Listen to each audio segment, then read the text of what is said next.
Dengue ಜ್ವರ ಹಾಗೂ ಚಿಕನ್ಗುನ್ಯಾ ಜ್ವರವು ವೈರಸ್ನಿಂದ ಉಂಟಾಗುತ್ತದೆ.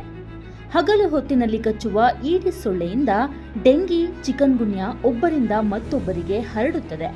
ತೀವ್ರ ಜ್ವರ, ವಿಪರೀತ ತಲೆನೋವು, ಕಣ್ಣಿನ ಹಿಂಭಾಗದಲ್ಲಿ ನೋವು, ಮಾಂಸಖಂಡ ಮತ್ತು ಕೀಲುಗಳಲ್ಲಿ ವಿಪರೀತ ನೋವು, ವಾಕರಿಕೆ, ವಾಂತಿ ಇವು ಡೆಂಗಿ ಜ್ವರದ ಲಕ್ಷಣಗಳು. ಇಂತಹ ಲಕ್ಷಣಗಳು ಕಂಡುಬಂದಲ್ಲಿ ತಕ್ಷಣವೇ ವೈದ್ಯರನ್ನ ಸಂಪರ್ಕಿಸಿ ಸೂಕ್ತ ಚಿಕಿತ್ಸೆಯನ್ನ ಪಡೆಯಿರಿ. ಡೆಂಗಿ ಜ್ವರವನ್ನ ರಕ್ತ ಪರೀಕ್ಷೆಯಿಂದ ಪತ್ತೆ ಹಚ್ಚಬಹುದು.